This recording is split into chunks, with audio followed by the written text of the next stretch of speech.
Welcome back, everybody. This is our second class in JEE Mains previous year questions for chapter Oscillations of class 11th. Before this, we have made one video in this series, and you can find that video on our channel's playlist sections. There is a dedicated playlist for this type of videos, and name of that playlist is JEE Mains previous physics question answers. So you can go to our channel and in playlist section find that playlist and all related videos. We have also started similar series for NEET. So you can also again go to our channel in playlist section, find those videos. And if you find them useful, then you can press the like button, share them as much as possible, and subscribe to our channel. It helps a lot when you share and subscribe. Also, if you want to support us financially, then you can scan any of these QR codes and donate us with whatever amount you want. With this amount, we will be able to keep on making these videos and keep on bringing you quality content. So with this, let's start today's video. In previous video, or in previous class, we have completed up to or covered up to question number 11, I think. And today we will start further or cover further. Yes, this was the last question, I think, which we covered. And today we will start with this one. So let me slightly, yes, okay. So two particles are executing SHM of same amplitude, same frequency. Along x-axis, their mean position is separated by a distance x node, where x node is greater than amplitude. The maximum separation between them is x node plus a. The phase difference between their motion is. So हमें यहाँ पे दोनों के बीच के जो दोनों का जो मोशन हो रहा है उनके बीच का फेज डिफरेंस हमें बताना है।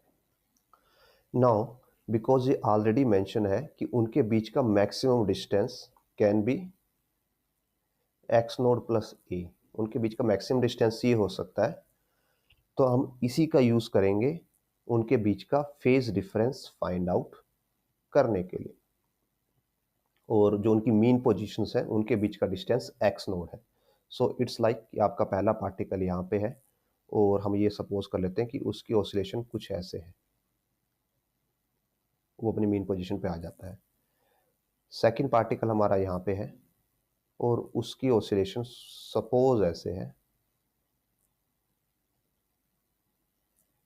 और ये जो दोनों की मीन पोजीशंस है इनके बीच का डिस्टेंस हमारे पास कितना है, ये हमें एक्स नोड गिवन है।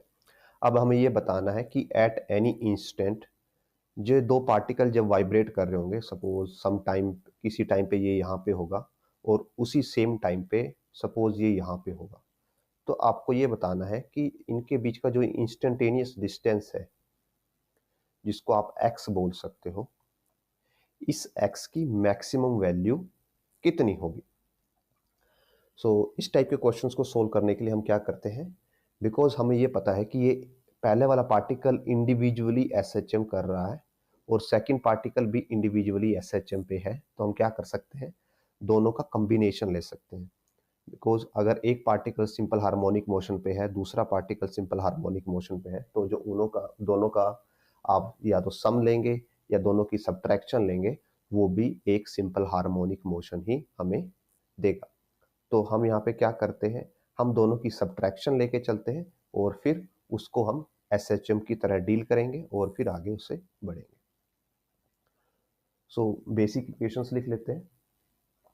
सपोज पहला पार्टिकल के लिए हम लिखते हैं amplitude a sine omega T, और ये बोला गया है कि दोनों के लिए एम्पलीट्यूड सेम है, फ्रीक्वेंसी भी सेम है, तो जो सेकंड पार्टिकल होगा उसका भी एम्पलीट्यूड a ही होगा, साइन ओमेगा टी प्लस 5। अब हम यहाँ पे डिफरेंस लेके क्यों चल रहे हैं, सम लेके क्यों नहीं चल रहे, तो इसका रीज़न ये है कि उनके बीच में बोला गया है कि दोनों के बीच का मैक्सिमम डिस्टेंस इतना है।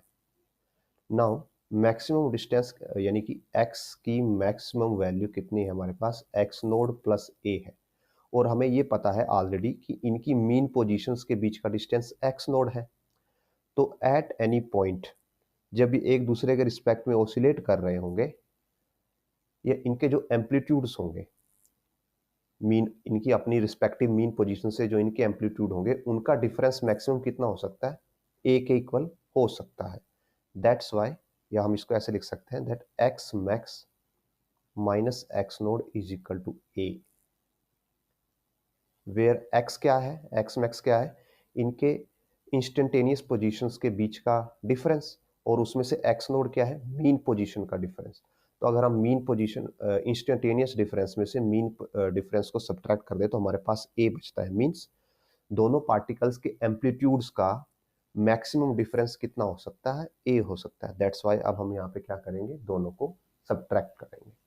सो हम यहाँ पे करते हैं x2 minus x1 will be, A common आ जाएगा, ये हमारे पास हो जाता है sine omega T plus 5 minus sine omega T. Now अब यहाँ पे हम sine A minus sine B का फॉर्मूला यूज कर सकते हैं।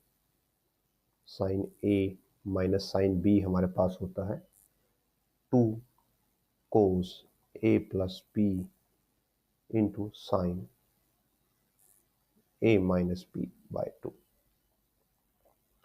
So using this formula, x2 minus x1 is equal to a as it is 2 cos, दोनों को सम करेंगे तो that will be 2 omega T plus 5 by 2, और साइन में आ जाएगा omega T plus 5 minus omega T यानी कि 5 बाई 2।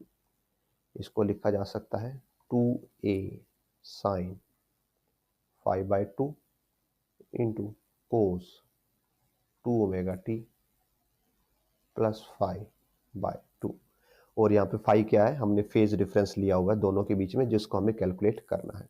नाउ जो फेज डिफरेंस होता है वो कांस्टेंट रहता है, तो अगर हम इस टर्म में देखें तो यहाँ पे 2 कांस्टेंट है, एम्पलीट्यूड कांस्टेंट है, और फेज डिफरेंस भी कांस्टेंट है, तो यानी कि साइन 5 बाई 2 भी कांस्टेंट है। तो ये पूरी की पूरी टर्म हमारे पास क्या है, कांस्टेंट है। और जो ये वाली टर्म है हमारे पास, this is a variable term, जो यहाँ पे हमें SHM देगी। तो ये इक्वेशन को आप, ये इक्वेशन हमारे पास जस्ट लाइक ऐसे है, जैसे हमारे पास a डैश इंटू कोस, और इसको हम लिख सकते हैं omega T plus 5 by 2 separate करके। सो जो हमारा डिफरेंस है दोनों का, उसका एम्पलीट्यूड किससे रिप्रेजेंट किया जा रहा है, 2a साइन 5 बाई 2 से, जो यहाँ पे a क्या है, हमारा प्रीवियस एम्पलीट्यूड है, इंडिविजुअल एम्पलीट्यूड है। और हमने यहाँ पे अभी जस्ट देखा था कि जो आपकी मैक्सिमम वैल्यू है, अगर उसमें से मीन वैल्यू घटा दें हम, तो हमारे पास जो मैक्सिमम डिफरेंस वो a का आता है।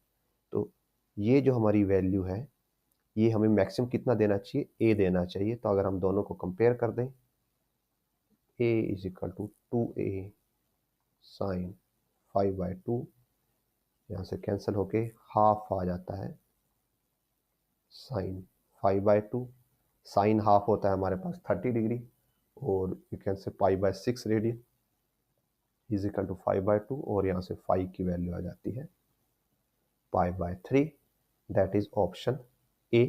सो दैट्स हाउ आप इसको फाइंड आउट कर सकते हो। फर्स्ट ऑफ ऑल आपको क्या करना है, दो आपको इंडिविजुअल SHM लेने हैं, और एज पर मेंशन दैट कि दोनों के बीच का मैक्सिमम सेपरेशन कितना है, एक्स नोड प्लस ए है, और दोनों एक दूसरे से प्रॉपरली सेपरेटेड है, दोनों एक दूसरे को टच नहीं करते। वाई, बिकॉज जो एक्स नोड है, जो उनकी मीन पोजीशंस का डिफरेंस है, वो मीन पोजीशंस के बीच का डिफरेंस है, वो एम्पलीट्यूड से ज़्यादा है, तो यानी कि दोनों एक दूसरे के टच में कभी नहीं आएंगे। तो हम क्या कर लेते हैं, उनकी इंस्टेंटेनियस पोजीशंस के बीच का डिस्टेंस ले लेते हैं x, और इसकी मैक्सिमम वैल्यू हमें क्या गिवन है, एक्स नोड प्लस ए। तो यहाँ से एक्स नोड प्लस ए, और एक्स नोड को हम साइड में ले आते हैं, एक्स मैक्स यानी कि दोनों की पोजीशंस के बीच का डिफरेंस माइनस मीन पोजीशन का डिफरेंस, तो हमें ये क्या दे देगा, उनके एम्पलीट्यूड्स के बीच का डिफरेंस दे देगा, और उनके एम्पलीट्यूड्स का मैक्सिमम डिफरेंस कितना हो सकता है, ए। दैट्स वाई हम क्या करेंगे, यहाँ पे दोनों के लिए इक्वेशन लिखेंगे, दोनों को सब्ट्रैक्ट करेंगे, और जो आएगा, जो एम्पलीट्यूड बनेगा नया हमारा, दैट इज द वन, जो हमारा न्यू एम्पलीट्यूड बनता है सब्ट्रैक्शन का, उसको हम ए के इक्वेट करेंगे, और हमारे पास 5 की वैल्यू आ जाएगी। आगे बढ़ते हैं नेक्स्ट क्वेश्चन की तरफ। So a mass m attached to a horizontal spring execute SHM with amplitude a1 when mass passes through its mean position. A smaller mass small m is placed over it and both of them move together with amplitude a2. तो हमें ratio बताना है a1 और a2 का। So first of all हम क्या करेंगे, जब आपका मास कैपिटल एम अपनी मीन पोजीशन से मूव कर रहा होगा तो हम उसके लिए क्या निकाल लेंगे, मोमेंटम निकाल लेंगे। अब अगर आप उसके ऊपर दूसरा मास रखते हो तो अगेन हमें ये पता है कि मोमेंटम कंजर्व रहता है, तो उससे हमें न्यू वेलोसिटी मिल जाएगी जो कि सेंट्रल पोजीशन पे होगी और वो कि आपकी नए ऑसिलेशन की मैक्सिमम वैल्यू होगी और उससे हम आगे कैलकुलेशंस कर पाएंगे। सो लेट्स स्टार्ट करते हैं। First of all spring system है तो हमें पता है that omega is equal to K by M होगा हमारे पास। और बिकॉज यहाँ पे मेंशन गया है कि when M passes through its mean position, जब आपका ये ओसिलेशन सिस्टम अपनी मीन पोजीशन से पास कर रहा है। मीन पोजीशन से कैसे, हम इसको ड्रॉ करके आपको शो करते हैं। सपोज कीजिए ये स्प्रिंग सिस्टम है, ये स्प्रिंग है और ये है, इसको आप बोल सकते हो मीन पोजीशन।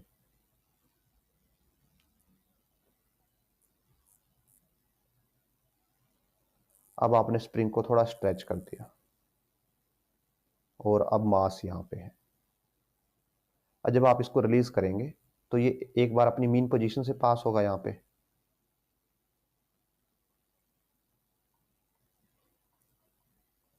और जब अपनी मीन पोजीशन से पास होगा इसके पास एक सर्टेन वेलोसिटी होगी।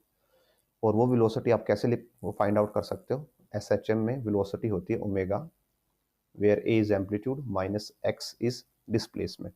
तो जब वो अपनी मीन पोजीशन से पास हो रहा है तो उसकी डिस्प्लेसमेंट जीरो मानी जाती है और वेलोसिटी मैक्सिमम हो जाती है, that is equal to omega A. Now अब अगर आप इसके ऊपर एक कोई स्मॉल मास m रख दोगे तो क्या होगा, ये मास भी इसके साथ m मूव करेगा कैपिटल M के साथ, बट यहाँ पे मोमेंटम क्या रहेगा, कंजर्व रहेगा। सो मोमेंटम कंजर्वेशन के अकॉर्डिंग क्या हो जाएगा, old mass capital M into old velocity should be equal to new mass capital M plus small m into new velocity, जिसको हमने v डैश बोल दिया। So v dash is equal to capital M into v is omega a by capital M plus small m। Now because velocity change हो गई तो अब क्या change होगा हमारा, यहाँ पे वेलोसिटी चेंज हो गई, मास चेंज हो गया, तो हमारा जो एम्पलीट्यूड है वो भी चेंज होगा, जो हमारा टाइम पीरियड है वो भी चेंज होगा। नाउ अब एक सेपरेट सिस्टम कंसीडर कीजिए कि ये आपका स्प्रिंग है और अभी आपके पास यहाँ पे एक मास है जिसकी वैल्यू है capital M plus small m। वो v डैश वैल्यू से यहाँ पे मूव कर रहा है अपनी मीन पोजीशन पे। तो आपको पता है कि अगर आपके पास एक ऐसा सिस्टम है जिसकी मीन पोजीशन पे वैल्यू v डैश है तो उसके लिए आप इक्वेशन लिख सकते हो। तो यहाँ से सिमिलरली v डैश के लिए आप इक्वेशन लिख पाओगे दैट जो यहाँ पे ओमेगा होगा, जिसको हम यहाँ पे बिकॉज हम डैश में यूज कर रहे हैं तो यहाँ पे ओमेगा डैश हो जाएगा, इनटू नया एम्पलीट्यूड होगा कुछ अलग से, that will be a dash square minus X square. और बिकॉज ये मीन पोजीशन पे है तो v डैश की वैल्यू आ जाएगी, x जीरो हो जाएगा तो it will be omega dash into A dash. तो इस वैल्यू को हम v डैश की वैल्यू पुट करते हैं और ये हमारे पास आ जाएगा omega dash A dash is equal to m omega a by m plus small m। ना हमें पता है कि सिस्टम के लिए ओमेगा क्या होता है, अंडर रूट के बाय मास। अब दोनों केसेस में स्प्रिंग सेम है तो के की वैल्यू चेंज नहीं होगी बट मास की वैल्यू चेंज होगी। तो ओमेगा तो ये हो जाएगा आपका और ओमेगा डैश क्या हो जाएगा, बिकॉज हमने यहाँ पे एडिशनल मास रख दिया है तो it will B capital M plus small m। So from this यहाँ पे आ जाएगा k capital M plus small m into a dash, इसको ऊपर ले आते हैं टर्म को, बिकॉज अब हम यहाँ पे कैंसल आउट कर सकते हैं, is equal to m k by m into a। So यहाँ से आ जाएगा रूट के, सो रूट के से कैंसिल हो जाएगा और हमारे पास यहाँ पे बचेगा a डैश, ये इसको कैंसिल करके रूट में देगा, is equal to a into root m, और यहाँ से हमारे पास हमें रेशियो निकालना है,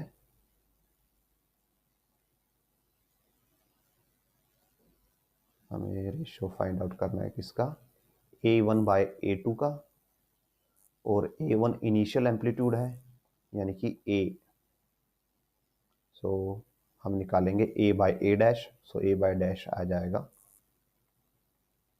bye m a by a dash. Compare करते हैं आंसर के साथ, here it is, option C is the right answer. So इस टाइप के क्वेश्चन में जस्ट आपको क्या करना है, पहले मीन पोजीशन पे वेलोसिटी निकालनी है, फिर उसके ऊपर अगर आप कोई मास प्लेस कर रहे हो या वहां से हटा रहे हो तो आपको मोमेंटम कंजर्व करना है। अब जो आपके पास न्यू वेलोसिटी आएगी वो एक नए ओसिलेटरी सिस्टम की मैक्सिमम वेलोसिटी होगी, जिसके लिए आपके पास एक नया ओमेगा डैश होगा और एक नया एम्पलीट्यूड होगा, तो उसके बेसिस पे आप कैलकुलेशन करके दोनों को कंपेयर कर सकते हैं। Now moving to next question, A point mass oscillates along X axis according to, ये हमारे पास पॉइंट मास के ऑसिलेशंस गिवन है, एक्सेलरेशन के लिए एक इक्वेशन बनाई गई है, तो हमें यहाँ पे कंपेयर करना है कि एक्सेलरेशन के लिए क्या इक्वेशन बनेगी। So let us do it.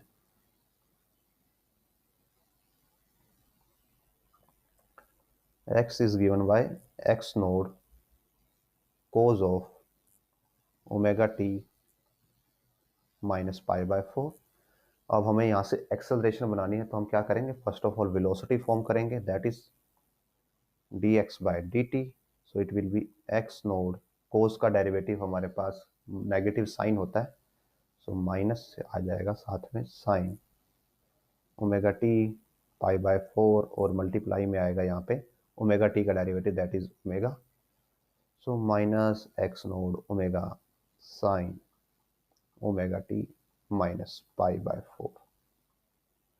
अब इससे हम एक्सेलरेशन बनाएंगे और a हमने कहीं भी यूज नहीं किया, so acceleration is dv by dt। नाउ फिर से हमारे पास एक ओमेगा आएगा और साइन का डेरिवेटिव कोस होता है, सो it will be minus X node omega square cos omega t minus pi by 4। सो अब हम कंपेयर करना है कि हमारा जो इक्वेशन है, स्टैंडर्ड इक्वेशन दी गई है एक्सेलरेशन के लिए, a cos omega t plus delta, और हमें यहाँ पे अगर हम देखें तो जो हमारा एम्पलीट्यूड है अगर हम कंपेयर करते हैं तो एम्पलीट्यूड आता है हमारा negative x node omega square, और अगर आप ऑप्शंस में देखें कि कहीं भी ऑप्शन में negative x node omega square नहीं है, हर जगह एम्पलीट्यूड जो है वो पॉजिटिव है। सो हमें यहाँ पे क्या करना होगा, इस नेगेटिव साइन को समहाउ यहाँ पे अंदर अब्जॉर्ब करना पड़ेगा। तो उसको हम कैसे अब्जॉर्ब कर सकते हैं, सो उसके लिए हमें ये पता है, हम यहाँ पे साइन कोसाइन के लिए पाई वाली ट्रिक यूज करते हैं, we know that cos pi plus theta, ये हमारा थर्ड क्वाड्रेंट में चला जाता है, और थर्ड क्वाड्रेंट में कोस क्या होता है हमारे पास, नेगेटिव होता है, सो माइनस कोस थीटा होता है। So we will use this method, यहाँ पे नेगेटिव साइन है और ये पूरा का पूरा थीटा का काम करेगा, तो इसको हम लिख सकते हैं X node omega square cos pi plus theta, so omega T minus pi by 4, और ये हो जाएगा X node omega square cos omega T as it is रहेगा, और ये आपको कन्वर्ट होकर पाई माइनस पाई बाय 4 देगा 3 पाई बाय 4। सो अब हम कंपेयर कर सकते हैं बिकॉज अब हमारा एम्पलीट्यूड पॉजिटिव आ गया, so amplitude is X node omega square, और जो यहाँ पे डेल्टा दिया गया है या फेज दिया गया है that is 3 pi by 4। So x node omega square and 3 pi by 4 जो हमारा ऑप्शन होगा, option A is the right answer. Next question, a coin is placed on a horizontal platform which undergoes a vertical simple harmonic motion with angular frequency omega. Amplitude of oscillation is gradually increased. The coin will leave the contact with the platform for the first time. तो हमें ये बताना है कि coin platform से कब अपना contact छोड़ेगा. तो उसके लिए हम क्या करते हैं, फर्स्ट ऑफ ऑल इसके डायग्राम क्रिएट करते हैं.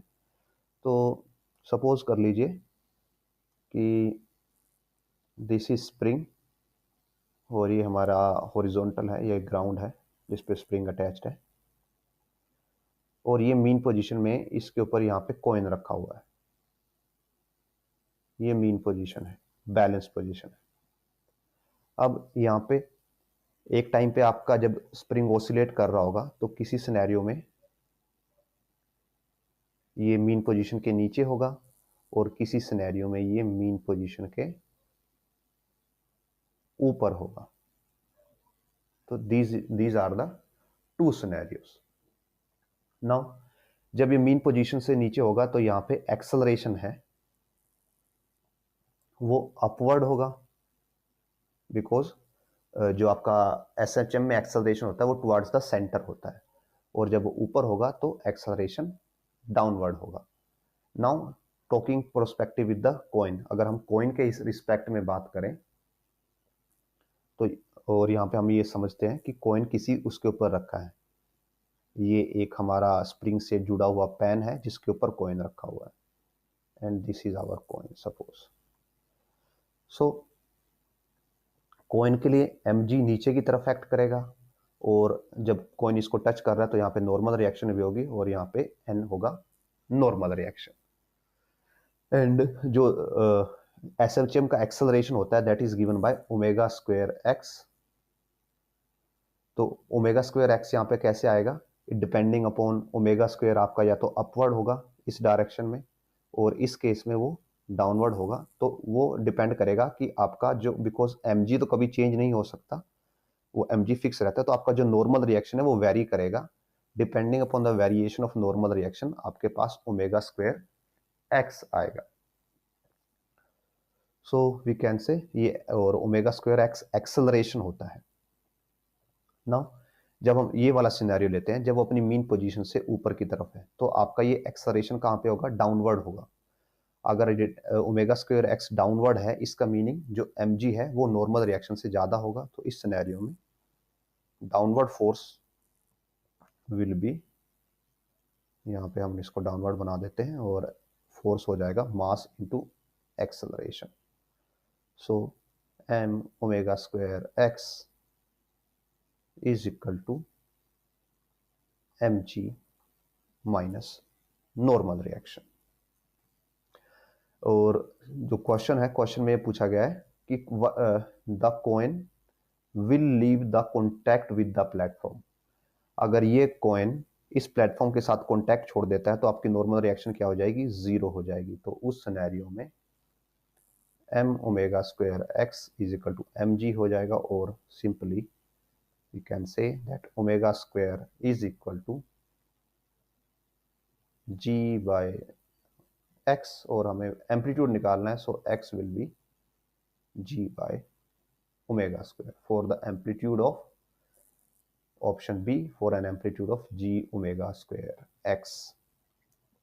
इट मींस इस एम्पलीट्यूड पे जो आपका स्प्रिंग है उसका डाउनवर्ड एक्सेलरेशन ज्यादा होगा एज कंपेयर टू ग्रेविटी.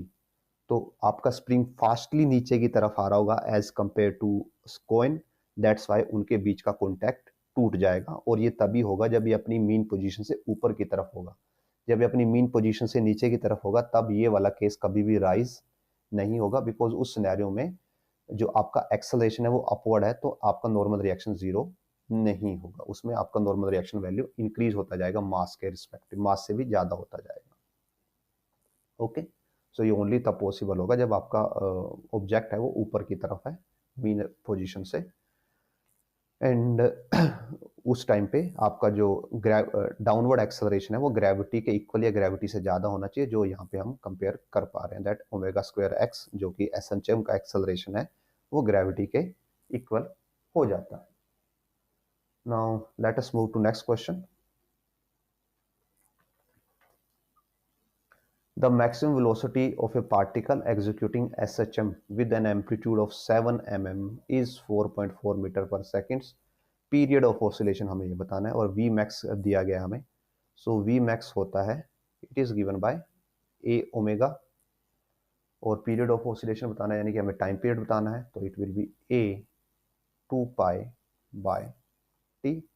तो यहाँ से टाइम पीरियड की वैल्यू आ जाएगी A into 2 pi divided by V max. So amplitude 7 mm है, सो 7 इंटू 10⁻³ 2 इंटू पाई. बिकॉज आप यहाँ पे 7 देख पा रहे हैं और यहाँ पे 4.4 देख पा रहे हैं, तो हम पाई को 22/7 यूज करते हैं इजियर कैलकुलेशन के लिए. और डिवाइड बाय हमारे पास वेलोसिटी है दैट इज 4.4, उसको हम लिखते हैं 44 डिवाइड बाय 10, और 10 यहाँ पे आ जाएगा हमारा. सो 7 से 7 कैंसिल हो जाता है और ये 2 पे कैंसिल होगा, 2 यहाँ पे कैंसिल कर देगा. सो हमारे पास इन शॉर्ट बचेगा 10⁻⁻² सेकेंड, और जो इससे हमें मिलता है option A 0.01 second. Moving to next question. The function sine square omega T represents, हमें ये बताना है कि साइन स्क्वायर ओमेगा टी किसको रिप्रेजेंट करता है. सो इसके लिए आप अगर ऑप्शंस चेक करें तो ऑप्शंस में लिखा गया है note SHM, note SHM, SHM, SHM. तो फर्स्ट ऑफ ऑल हम क्या करते हैं, हम ये फाइंड आउट करते हैं कि क्या ये सिंपल हार्मोनिक है या नहीं है. और उसके लिए बेसिक सा रूल होता है, अगर आपको किसी भी फंक्शन के लिए सिंपल हार्मोनिक पता करना है या नहीं है, आप उसके लिए एक्सेलरेशन फाइंड आउट करें, और एक्सेलरेशन अगर फंक्शन के नेगेटिव के प्रोपोर्शनल है तो वो हार्मोनिक होगा, एल्स वो हार्मोनिक नहीं होगा. So here x is equal to sine square omega T. So velocity will be dx by dt. It will comes out to be 2 sin omega t. Derivative of omega sin omega t cos omega t into omega t का derivative omega. So 2 omega sin omega t cos omega t. यहाँ पे हमने power rule लगाया. Now acceleration हो जाएगा dv by dt. So it will be 2 omega sin omega t और cos omega t का हमें डेरिवेटिव करना होगा. और व्हाट वी कैन डू, हम इसको और सिंप्लीफाई कर सकते हैं. ओमेगा को एज इट इज रखते हैं, 2 साइन थीटा कोस थीटा हमारे पास साइन 2 थीटा होता है, तो it will be sine 2 omega T. और अब अगर हम एक्सेलरेशन निकालें तो omega as it is sine 2 theta का फॉर डेरिवेटिव हो जाएगा cos 2 omega T into 2 omega T का derivative 2 omega. So it will comes out to be 4 omega cos 2 omega T. और यहाँ पे आप देख सकते हैं कि जो कोस 2 ओमेगा है उसको किसी भी वे में आप साइन स्क्वायर ओमेगा टी की फॉर्म में नहीं लिख सकते. और अगर आप कोस 2 ओमेगा टी को फर्दर एक्सपेंड भी कर दें साइन स्क्वायर के टर्म्स में, हमारे पास इसके लिए फर्दर फॉर्मूला भी होता है, that will be 4 omega 1 minus 2 sign square omega T divided by 2. I think यहाँ पे डिवाइड में 2 नहीं आता. So this becomes 4 omega minus 8 omega sin square omega t. ये हमारे पास एक्सेलरेशन आता है. अब आपको ये लग सकता है कि yes it is proportional to sine square omega T, but यहाँ पे एडिशनल साथ में ओमेगा भी आ रहा है जो कि इसी का पार्ट है. सो ये नहीं आना चाहिए था. इसके अलावा अगर आप यहाँ ओनली 8 आता, ओनली अगर ये ऐसे आता 4 minus 8 sign square omega T, तो यस ये हमारी जो कंडीशन होती उसको सेटिस्फाई करता, बट यहाँ पे ये एडिशनल ओमेगा की वजह से कंडीशन को सेटिस्फाई नहीं करता. That's why it is not a SHM. तो मींस जो आपके ऑप्शन सी है और ऑप्शन डी है यहाँ पे यहीं पे कैंसिल आउट हो जाते हैं. नाउ अब हमें इसकी पीरियोडिसिटी को फाइंड आउट करना है कि ये कितना, इसकी जो पीरियोडिसिटी है वो कितनी होगी. ये पाई बाय ओमेगा पे पीरियोडिक होगा या 2 पाई बाय ओमेगा पे पीरियोडिक होगा. सो फाइंडिंग दैट हम क्या कर सकते हैं, इसको लिख सकते हैं it is sine square omega T. इसको लिख सकते हैं साइन ऑफ ओमेगा की वैल्यू होती है 2π/t into small T whole square. Now अब हमें ये पता है कि जो साइन है, इस पूरे टर्म की पीरियोडिसिटी डिपेंड करेगी जो साइन है साइन की पीरियोडिसिटी पे। और साइन की पीरियोडिसिटी चेक करने के लिए हम ये चेक करते हैं कि ये जीरो कब कब होता है। तो जब साइन है, साइन 0 पे 0 होता है, और इन शॉर्ट आप बोल सकते हो n पाई पे 0 होता है, वेयर n इज इंटीजर 1 0 1 2 3, इन सभी वैल्यूज पे साइन 0 होता है। सो बाय यूजिंग दैट, जो 2π/t into T should be equal to n pi, और यहाँ से हम जो टाइम पीरियड है उसकी वैल्यू फाइंड आउट कर सकते हैं। दैट इसकी जो पीरियोडिसिटी होगी that will be by n pi, pi से पाई कैंसिल हो जाएगा, और आंसर हमारा ओमेगा की टर्म्स में है तो हम इसको ओमेगा की टर्म्स में लिखते हैं, omega T is equal to n pi, और यहाँ से टाइम पीरियड आ जाएगा n pi by omega, where n is 0 1 2 3 4।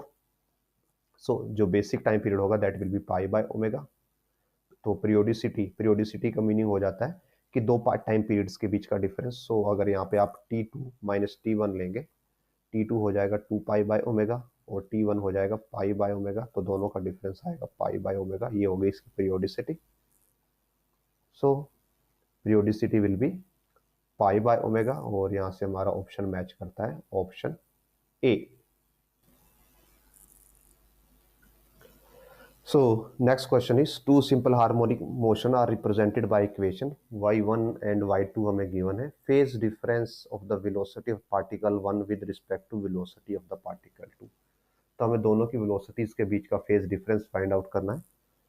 So let us do it। तो उसके लिए हम क्या करेंगे, पहले दोनों के लिए velocity find out करेंगे, और फर्स्ट के लिए velocity हो जाएगी v1, इसका derivative. So 0.1 as it is, sine का डेरिवेटिव हमें देगा cos 100πt प्लस π/3, और 100πt का डेरिवेटिव हमें मिलेगा 100π, और as it is. So this will become 10π cos 100πt plus π/3।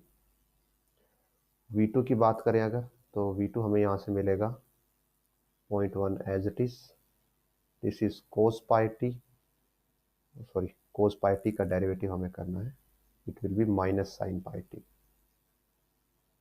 Minus sine πt into πt का डेरिवेटिव पाई आएगा। So it will be 0.1 pi negative sign के साथ sine omega T. Now because यहाँ पे कोज है और यहाँ पे साइन है, तो हम दोनों को नॉर्मली कंपेयर नहीं कर सकते। हमें क्या करना पड़ेगा, या तो कोज को साइन में ट्रांसफॉर्म करना पड़ेगा, या इस साइन को कोज में ट्रांसफॉर्म करना पड़ेगा। तो हम क्या करेंगे, इस साइन को कोज में ट्रांसफॉर्म करेंगे, बिकॉज यहाँ पे साथ में एडिशनल नेगेटिव साइन भी है जो हमें एडजस्ट करना पड़ेगा। तो इससे बेटर कि हम इसको ही ट्रांसफॉर्म करें, ना कि इसको ट्रांसफॉर्म करें। एंड अगर आप यहाँ देख सकते हैं कि जो नेगेटिव साइन है उसको हमें ऑब्जर्व करना है, तो ऑब्जर्व करने के लिए साइन के कोज में ट्रांसफॉर्म करने के लिए दो मेथड होते हैं। या तो आप साइन 90 माइनस थीटा यूज कर रहे होगे, और ये आप साइन और कोस 90 प्लस थीटा और 90 माइनस थीटा, बिकॉज हमें कोस में कन्वर्ट करना है, यहाँ पे इसको हमें कोस में ट्रांसफॉर्म करना है। तो हम इसको ऐसे लिख सकते हैं कि कोस आइदर 90 माइनस थीटा भी हमारे पास साइन थीटा होता है, और कोस 90 प्लस थीटा भी हमारे पास साइन थीटा होता है, बट ये विद नेगेटिव साइन होता है। Why, because 90 plus theta second quadrant में जाता है और यहाँ पे कोस नेगेटिव हो जाता है, so that's why negative sign. तो हम इस ट्रांसफॉर्मेशन का यूज करते हैं और इसको लिख सकते हैं 0.1 पाई कोस 90 plus omega T. And oh yes, ये ओमेगा टी नहीं है, सॉरी ये पाई टी है। So here pi T. Now अब हम दोनों को कंपेयर कर सकते हैं, ये भी हमारी कोज में है, ये भी कोज में है, दोनों पॉजिटिव है। और जब आपको फेज डिफरेंस कंपेयर करना है तो आपको ओमेगास नहीं देखने, तो यहाँ पे फेज 5/3 है और यहाँ पे फेज 5/2 है। तो डेल्टा फाई यानी कि फेज डिफरेंस आ जाएगा this minus this, so pi by 2 minus pi by 3, और जब हम इनको सब्ट्रैक्ट करेंगे तो हमें मिलता है पाई बाय 6। और अब हम देख लेते हैं, पार्टिकल 1 से आपको 2 का सब्ट्रैक्ट करना है। सो 1 का पाई बाय 3 था, 2 का पाई बाय 3 है, तो उस सिनेरियो में यहाँ पे नेगेटिव साइन आ जाएगा। So minus pi by 6, because हमें 1 से 2 सब्ट्रैक्ट करना है, यहाँ पे हमने 2 से 1 सब्ट्रैक्ट कर दिया। So option B will be the right answer. आगे बढ़ते हैं नेक्स्ट क्वेश्चन की तरफ। Two particles A and B of equal masses are suspended from two massless springs, spring constant K1, K2 respectively, if the maximum velocity during oscillations are equal. Maximum velocity equal है, ratio of amplitude हमें बताना है। Now यहाँ पे spring system की बात हो रही है,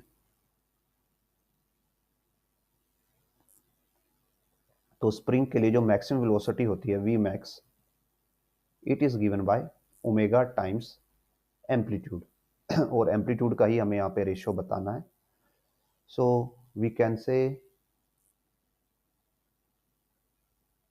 omega 1 into A1 is equal to omega 2 into A2, और स्प्रिंग सिस्टम के लिए ओमेगा दिया जाता है रूट के बाय एम से, और जो मासेस हैं वो भी इक्वल सस्पेंडेड हैं, सो ओमेगा 1 हो जाएगा K1 bye M, mass equal है दोनों के लिए, ये हो जाएगा K2 by M A2। Root M से रूट एम कैंसिल हो जाएगा, और हमें फाइंड आउट करना है A1 by A2। So A1 by A2 will become root K2 by K1, जो कि हमारा ऑप्शन सी होगा। Moving to next question. Displacement of a particle varies according to this relation, ये हमारे पास रिलेशन है। Amplitude of the particle is, तो हमें ये बताना है कि पार्टिकल का एम्पलीट्यूड कितना होगा। सो पहले हमें इस इक्वेशन को प्रॉपर SHM की फॉर्म में लेके आना पड़ेगा। It is 4 cos pi T plus sine pi T. क्या करेंगे, रूट 2 से मल्टीप्लाई और रूट 2 से डिवाइड, ये हमने मल्टीप्लाई कर दिया, और cos pi T plus sine pi T by root 2। अब उसको सेपरेट आउट करके लिख सकते हैं, 4 root T into 1 by root 2 cos pi T into 1 by root 2 sine pi T. This will be 4 root 2, 1 by root 2 को लिखा जा सकता है sine pi by 4 into cos pi by T होगा, प्लस, और अगेन 1 बाय रूट 2 को अब लिखेंगे कोस पाई बाय 4, बिकॉज हम यहाँ पे साइन ए प्लस बी बनाना चाहते हैं। So this will be 4 root 2 into sine of pi t plus pi by 4, और ये बन जाता है हमारे पास सिंपल हार्मोनिक मोशन की इक्वेशन, जहाँ पे एम्पलीट्यूड है 4 रूट 2, जो कि ऑप्शन सी के साथ मैच करता है। नेक्स्ट क्वेश्चन की तरफ बढ़ते हैं। Displacement time graph of a particle executing SHM is given in the figure. Sketch is not semantic, not to scale. तो हमें ये बताना है कि कौन सा ट्रू है कौन सा फॉल्स है। तो फर्स्ट ऑफ ऑल हम क्या करते हैं, इसको थोड़ा स्लाइड कर लेते हैं। Now start. So first statement है force is zero at T is equal to T by 4। So यानी कि इस पॉइंट पे फोर्स जीरो है, तो फोर्स जीरो होने के लिए एक्सेलरेशन को जीरो होना पड़ेगा, और एक्सेलरेशन के लिए फॉर्मूला होता है minus omega square X, where X is the displacement from mean position. यानी कि इस पॉइंट पे डिस्प्लेसमेंट जीरो है, जो कि यस, इस पॉइंट पे डिस्प्लेसमेंट जीरो है, तो आपका फर्स्ट पॉइंट ट्रू है। Acceleration is maximum at T is equal to capital T, तो मैक्सिमम एक्सेलरेशन बोला गया है इस पॉइंट पे है, और यहाँ पे आप देख सकते हैं डिस्प्लेसमेंट मैक्सिमम है। अगर डिस्प्लेसमेंट मैक्सिमम है तो एक्सेलरेशन भी मैक्सिमम होगा, तो yes, second is also true. Going to point number 3, speed is maximum as T is equal to T by 4। तो स्पीड मैक्सिमम कब होती है, स्पीड के लिए फॉर्मूला होता है A is amplitude into omega square minus X square. तो speed maximum तब होती है जब एक्स 0 हो जाए, यानी कि ऑब्जेक्ट मीन पोजीशन पे हो। t is equal to t/4 पे ऑब्जेक्ट अपनी मीन पोजीशन पे है, तो yes velocity will be maximum, so 3 भी राइट है। potential energy is equal to kinetic energy at t is equal to t/2। so here t is equal to t/2 है हमारे पास। और इस पॉइंट पे जब एम्पलीट्यूड मैक्सिमम हो जाए या डिस्प्लेसमेंट मैक्सिमम हो जाए तो वेलोसिटी 0 हो जाती है। तो इस पॉइंट पे काइनेटिक एनर्जी तो आपकी 0 होगी और पोटेंशियल एनर्जी मैक्सिमम होगी, जो कि किसके इक्वल होगी, टोटल एनर्जी के, और होगी हाफ के ए स्क्वायर। तो यहाँ पे इक्वल नहीं होंगी, सो ये आपका पॉइंट 4 गलत है। सो 1 2 आर 1 2 3 ठीक होंगे। Option C 1 2 3 are right. Now let's move to next question.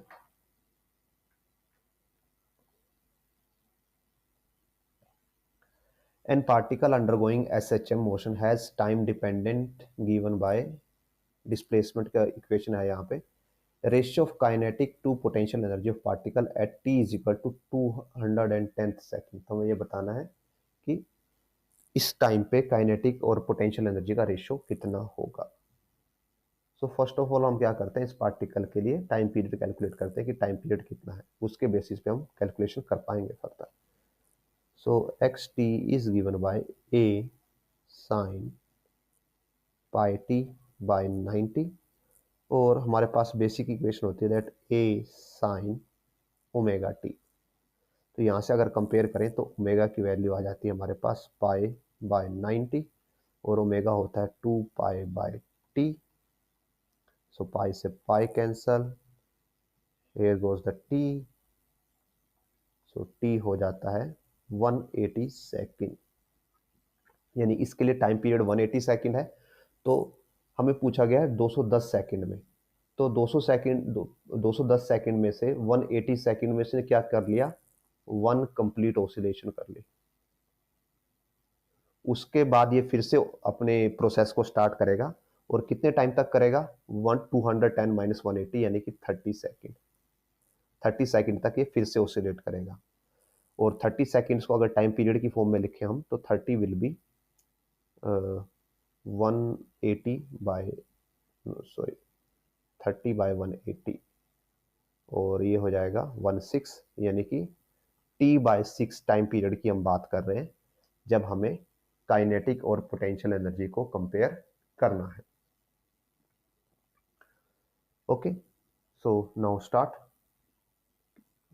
अगर हमें पोटेंशियल एनर्जी फाइंड आउट करनी है तो हमें उसकी मीन पोजीशन से डिस्प्लेसमेंट फाइंड आउट करनी पड़ेगी, और डिस्प्लेसमेंट हो जाएगी A sine pi by 90। Now time period कि कितने टाइम तक वो ऑसिलेट कर रहा है, तो वो ऑसिलेट करता है 30 सेकंड तक, बिकॉज 180 सेकंड तो एक ऑसिलेशन में फिनिश हो चुके, उसके बाद 30 सेकंड ही है हमारे पास जो करंट ऑसिलेशन के हैं। So it will be 30 A sine, this will be pi by 3, और साइन 60 होता है √3/2, सो √3/2 इंटू ए, ये हमारे पास x की वैल्यू आ जाती है। अब x से हम पोटेंशियल एनर्जी कैलकुलेट कर सकते हैं। पोटेंशियल एनर्जी हो जाएगी half m omega square into X square. m omega square किसके इक्वल होता है, k के इक्वल होता है स्प्रिंग कांस्टेंट में। So half m omega square into √3, it will be 3a square by 4, और ये हमें देगा 3/8 m omega square into A square.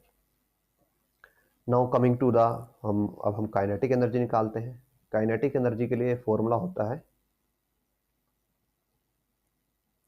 Half m omega square a square minus X square.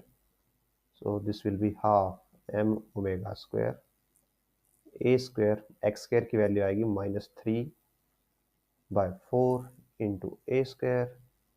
So this will, यहाँ पे 4 -3 1/4 ए square, और 1/4 into half, this will 1/8 m square omega square A square. तो आप देख सकते हैं potential energy 3 times kinetic energy, तो ratio हो जाएगा potential energy by kinetic energy का रेशियो आ जाएगा 3/1। और अगर ऊपर जाए हमें बताना है, सॉरी काइनेटिक टू पोटेंशियल बताना है हमें, तो काइनेटिक टू पोटेंशियल देगा 1/3, पोटेंशियल टू काइनेटिक 3/1। सो इसका राइट आंसर होगा ऑप्शन डी। आगे बढ़ते हैं नेक्स्ट क्वेश्चन की तरफ। सो ए pendulum is executing SHM and its maximum kinetic energy is K1. If the length of the pendulum is doubled, it perform SHM motion with same amplitude as the first case, its maximum energy is K2. तो हमें यहाँ पे energies को compare करना है।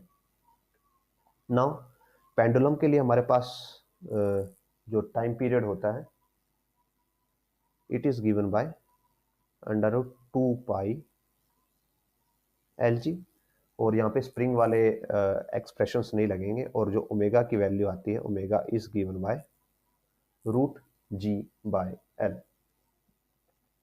So now because यहाँ पे भी हमारे पास सिंपल हार्मोनिक मोशन है, तो काइनेटिक एनर्जी के लिए अगेन फॉर्मूला हो जाएगा, kinetic energy will be half mv², और v की वैल्यू होती है सिंपल हार्मोनिक मोशन में omega, v is given by omega √a² minus x², so it will be omega² into a² minus x²। अब यहाँ पे बात की गई है मैक्सिमम काइनेटिक एनर्जी की कि K1 है। सो K1 मैक्सिमम काइनेटिक एनर्जी है, और उसके बाद हम लेंथ को डबल कर देते हैं तो मैक्सिमम काइनेटिक एनर्जी K2 हो जाती है।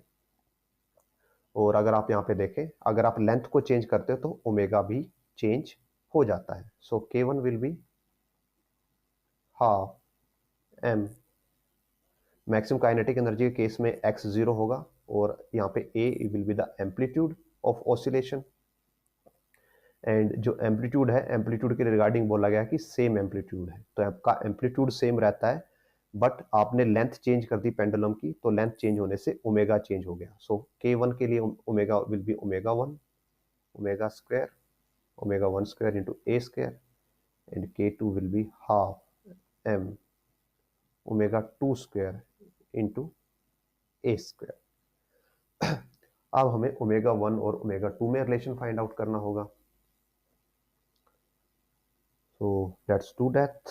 ओमेगा1 और ओमेगा2 में रिलेशन फाइंड आउट करते हैं। Omega one is √G/L and omega two is G/2L, because length को डबल कर दिया गया। इसको हम लिख सकते हैं ऐसे 1/√2 into G/L। So omega two is equal to 1/√2 into omega one, or we can say omega2 by omega1 is equal to 1/√2, और omega1 by omega2 is √2। इस एक्सप्रेशन का हम यूज कर सकते हैं इस क्वेश्चन में, और वो कैसे करेंगे, दोनों को डिवाइड कर देते हैं। K1 by K2 will be half cancel हो जाएगा, दोनों में मास कैंसिल हो जाएगा, और दोनों में एम्पलीट्यूड कैंसिल हो जाएगा। सो हमारे पास बचता है ओमेगा1 बाय ओमेगा2 का स्क्वायर, और ये जस्ट अभी हमने सोल्व किया। ओमेगा1 बाय ओमेगा2 इज √2, तो इसका स्क्वायर है तो √2 का स्क्वायर हमारे पास 2 हो जाएगा। So this comes out to be 2। So kinetic energy 1 by kinetic energy 2 is comes out to be 2। और अब हम कंपेयर करते हैं, और यहाँ से हम what we can do, K1 is 2K2, यहाँ से हम ये लिख सकते हैं K1 is 2K2। तो ये तो हमारा एटलीस्ट मैच नहीं होता, बाय 4 वाला भी मैच नहीं होता, K2 वाला हम ये मैच कर सकते हैं, that K2 is equal to K1/2। So जो ऑप्शन बी है हमारा ये प्रॉपरली मैच करता है। Now let's move to next question. A particle is executing SHM of amplitude A along x-axis about x is equal to 0 when its potential energy equals kinetic energy. The position of the particle will be, तो ये बोला गया है कि kinetic और potential energy equal है, तो हम दोनों के लिए फॉर्मूलाज लिखते हैं और दोनों को इक्वेट कर देते हैं। So potential energy is half m omega square into X square for SHM, और kinetic energy is half m omega square into A square minus X square. So दोनों कैंसिल हो जाते हैं यहाँ पे, और यहाँ से X square is equal to A square minus X square. So 2x square is equal to A square, और x की वैल्यू आ जाती है हमारे पास plus minus a by √2। So displacement will be a by √2, जो कि ऑप्शन सी होगा। Moving to next question. A particle is executing simple harmonic motion with a time period t at time t is equal to 0. It is at its position of equilibrium. Kinetic energy time graph for the particle will look like. तो हमें ये बताना है कि जो kinetic energy graph है particle के लिए वो कैसा होगा। सो नाउ अगर हम काइनेटिक एनर्जी के लिए ग्राफ प्लॉट कर रहे हैं, मीन्स इनडायरेक्टली हम वेलोसिटी के लिए ग्राफ प्लॉट कर रहे हैं, बिकॉज काइनेटिक एनर्जी क्या होती है, हाफ mv स्क्वायर, और velocity is half m is omega square a square minus X square. Now और जो आपका ये x होता है, x is given by a sine omega t, हम यहाँ पे ये लेके चलते हैं, और it is known as displacement from the mean position. So जब displacement from the mean position 0 होगी, यानी कि जब हम पार्टिकल को स्टार्ट कर रहे हैं, displacement from the mean position is 0, जब पार्टिकल मीन अपना स्टार्ट करता है तो उसकी वेलोसिटी हमारे पास क्या होगी, मैक्सिमम होगी, यानी कि t इज इक्वल टू 0 पे आपके पास जो ke है वो मैक्सिमम होगी। तो हम देखते हैं यहाँ पे ऑप्शन सी में t 0 पे 0 है, तो ये गलत हो गया और ये दो गलत हो गए। तो अब हमारे पास बचता है ऑप्शन ए और बी, जहाँ पे स्टार्टिंग वेलोसिटी दोनों की मैक्सिमम है, बट यहाँ पे 0 हो रही है t/2 टाइम पे, और यहाँ पे 0 हो रही है t/4 टाइम पे। नाउ वेलोसिटी 0 कब होगी, वेलोसिटी 0 कब होगी, when x is equal to a, जब x a के इक्वल हो जाए। तो ये वैल्यू हम यहाँ पे पुट कर देते हैं, और यहाँ पे कैपिटल A यूज करना पड़ेगा। So a is equal to a sine omega t, ये कैंसिल हो जाएगा यहाँ पे, और यहाँ से आ जाता है 1 is equal to sine omega T. अब साइन 1 कब होता है, that is equal to π/2 radian पे, या 90 डिग्री पे साइन 1 होता है। सो 90 और π/2 इज इक्वल टू ओमेगा की वैल्यू 2π/t होती है, और स्मॉल टी। तो यहाँ से स्मॉल टी की वैल्यू आ जाती है कैपिटल T/4, यानी कि जो आपकी वेलोसिटी है वो कैपिटल T/4 पे 0 होगी, यानी कि काइनेटिक एनर्जी भी वहाँ पे 0 होगी, जो कि ग्राफ ए के अंदर नहीं है, वो है ग्राफ बी के अंदर। सो विद दिस जो हमारा ऑप्शन बी है that will be the right answer. So with this इस वीडियो को हम यहीं पे एंड करते हैं। It's already 50 minute long video, 50 minute और मोर। एंड अगेन अगर आपके कुछ डाउट्स हो या आपके कुछ सजेशन हो तो आप कमेंट सेक्शन में छोड़ सकते हैं। I will try to resolve them, answer them. And video पसंद आए तो लाइक कीजिए, शेयर कीजिए, चैनल को सब्सक्राइब कीजिए। Also, if possible, do make some donation. It helps us a lot to keep this series alive and keep us on going. With this, again, thanks for watching, and we will meet in next video.